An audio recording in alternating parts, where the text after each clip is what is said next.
Das ist Gap RC Smart 35 Freestyle Quad, geflogen mit der Radiomaster TX16S und der DJI FPV-Brille.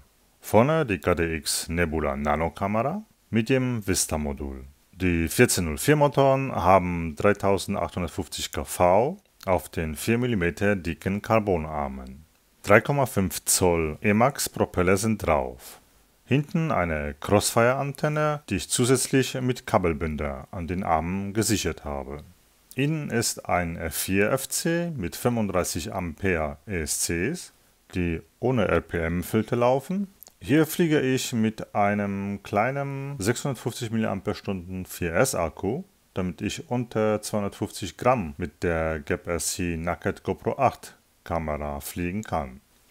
Der Quad ist gut vorkonfiguriert, sodass ich nach dem Binden mit meinem Crossfire-Modul sofort losfliegen kann. Der Smart 35 Digital wiegt 153 Gramm und mit einem starken Airline 57 mAh Akku 233 Gramm. Für Freestyle würde ich maximal einen 850 mAh 95C Akku verwenden, der aber schon die 250 Gramm Marke überschreitet. Es gibt noch einen guten 650 mAh Akku, der aber genauso schwer ist wie der Airline 750 mAh. Also würde ich hier für Freestyle den Airline 750 mAh 4S Akku empfehlen. Interessant ist der 1100 mAh Akku, der 50C hat und eigentlich nur für Long Range Fliegen gedacht ist. Hier bleibt man unter 250 Gramm. Und man kann mit dem Akku über 14 Minuten lang fliegen. Aber natürlich nur langsam, wie ein Long Range Quad, da man sonst den Akku überlasten würde mit nur 50C. Zusätzlich gibt es Carbonverstärkungen für die Arme, die man vorne anbringen kann. Für hinten sind auch die Carbonleisten vorhanden. Für die Befestigung der Leisten braucht man lange Schrauben, die dabei sind. Der Quad fliegt schnell und lässt sich sehr gut steuern. Die ESCs laufen nicht mit bidirektionalem Signal, also ohne der RPM-Filterung und der Betaflight, aber trotzdem ist der Quad sehr gut eingestellt. Damit kann man gut fliegen wie mit einem 5 Zoll Freestyle Quad. Da der Smart 35 nur ein 3,5 Zoll Quad ist, fliegt er sehr leise und man traut sich damit überall zu fliegen. Irgendwie gefällt mir so ein 3,5 Zoll Quad besser als ein 5 Zoll Freestyle. Meine Version ist die digitale Version mit der KDX Nebula Nano Kamera und dem Vista Modul.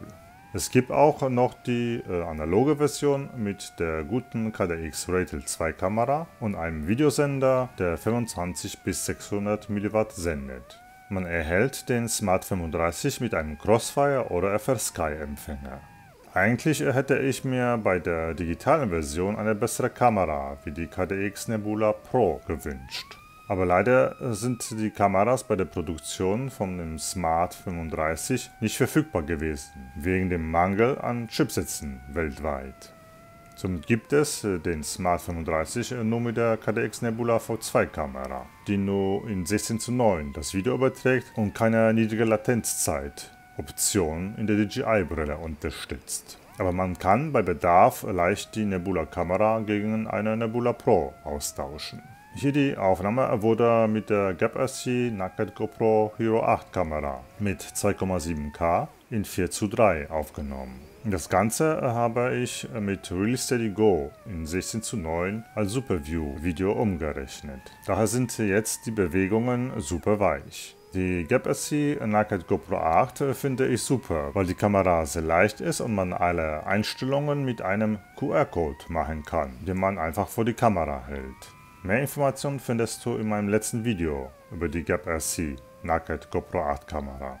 Beim Freestyle-Fliegen ohne der GoPro-Kamera sollte man einen 750 mAh Akku verwenden, der für ca. 4 bis 5 Minuten Flugzeit reichen sollte. Erstaunlicherweise kann man den Smart 35 auch als Long Range Quad verwenden, wenn man mit sehr wenig Gas fliegt und einen 1100 mAh 50C Akku von Genbei oder Ishin verwendet. Ich bin mit so einem Akku 14 Minuten lang in der Luft gewesen. Für Long Range fehlt aber ein GPS-Modul und eine aktive Base, der eine Batterie hat. Insgesamt ist der Smart 35 ein sehr guter Freestyle-Quad, der genauso gut ist wie der Emax Babyhaft 2 HD. Durch die typische Freestyle-Form fliegt der Smart aber noch besser als Freestyle. Der Emax Babyhaft 2 HD hat aber ein etwas robusteres Frame. Ich finde aber beide Quads, sowohl den Gap RC Smart 35 als auch den Emax Babyhaft 2 HD, als sehr gut gelungene Quadcopter. Viel Spaß beim Fliegen!